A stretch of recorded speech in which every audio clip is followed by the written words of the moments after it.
After Abimelech had reigned over Israel 3 years, God sent a spirit of ill will between Abimelech and the men of Shechem, and the men of Shechem dealt treacherously with Abimelech, that the crime done to the 70 sons of Jerubbaal might be settled, and their blood may be laid on Abimelech their brother, who killed them, and on the men of Shechem, who aided him in the killing of his brothers.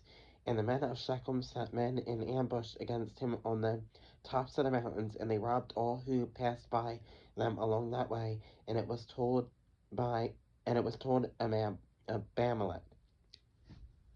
Now Gil, the son of Ebed, came with his brothers and went over to Shechem, and the men of Shechem put their confidence in him. So they went out into the fields and gathered grapes from their vineyards and trod them and made merry. And they went into the house of their God and ate and drank and cursed Abimelech. Then Gaal, the son of Ebed, said, Who is Abimelech, and who is Shechem, that we should serve him? Is he not the son of Jerubbaal, and is not Zebul his officer? Serve the men of Hamor, the father of Shechem. But why should we serve him? If only this people were under my authority, then I should remove Abimelech. So he said to Abimelech, Increase your army and come out.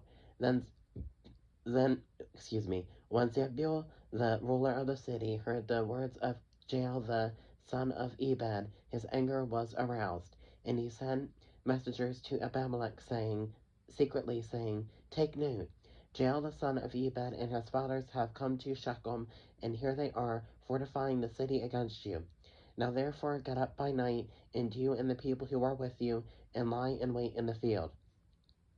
And it shall be, as soon as the sun is up in the morning, that you shall rise early and rush upon the city, and when he and the people who are with him come out against you, you may then do to them as you find opportunity. So Abimelech and all the people who were with him rose by night and lay in wait against Shechem in 4 companies. Then when Jael the son of Ebed went out and stood in the entrance to the city gate, Abimelech and the people who were with him rose from lying in wait. And when Jael saw the people, he said to Zebul, Look, people are coming down from the tops of the mountains. But Zebul said to him, You see the shadows of the mountains as if they were men. So Jael spoke again and said, See, people are coming down from the center of the land, and another company is coming from the diviner's terebinth tree. Then Zebul said to him, Where indeed is your mouth now with which you said, Who is Abimelech, that we should serve him?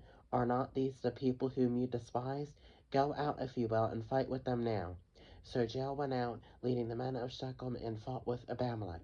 And Abimelech chased him, and he fled from him, and many fell wounded to the very entrance of the gate. Then Abimelech dwelt at Arumah, and Zebul drove out Jael and his brothers, so that they would not dwell in Shechem. And it came about on the next day that the people went out into the field, and they told Abimelech. So he took his people, divided them into 3 companies, and lay in wait in the field. And he looked, and there were the people coming out of the city, and he rose against them and attacked them. Then Abimelech and the company that was with him rushed forward and stood at the entrance of the gate of the city, and the other 2 companies rushed upon all who were in the fields and killed them.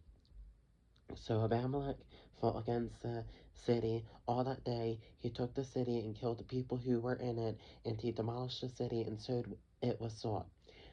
Now when all the men of the tower of Shechem had heard that, they entered the stronghold of the temple of the god Berith. And it was told Abimelech that all the men of the tower of Shechem were gathered together.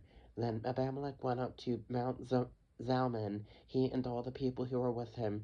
And Abimelech took an axe in his hand and cut down a bow from the trees, and took it and laid it on his shoulder. Then he said to the people who were with him, What have you what you have seen me do, make haste and do as I have done. So each of the people likewise cut down his own bow and followed Abimelech. put them against the stronghold, and set the stronghold on fire above them, so that all the people of the tower of Shechem died, about 1,000 men and women. Then Abimelech went to Thebez, and he encamped against Thebez and took it. But there was a strong tower in the city, and all the men and women, all the people of the city, fled there and shut themselves in. Then they went up to the top of the tower. So Abimelech came as far as the tower, and fought against it, and he drew near the door of the tower to burn it with fire. But a certain woman dropped an upper millstone on Abimelech's head and crushed his skull. Then he called quickly to the young man, his armor-bearer, and said to him, "Draw your sword and kill me, lest men say of me, 'A woman killed him.' So his young man thrust him through, and he died. And when the men of Israel saw that Abimelech was dead, they departed, every man to his place. Thus God repaid the wickedness of Abimelech, which he had done to his father by killing his 70 brothers. And all the evil of the men of Shechem God returned on their own heads, and on them came the curse of Jotham the son of Jerubbaal.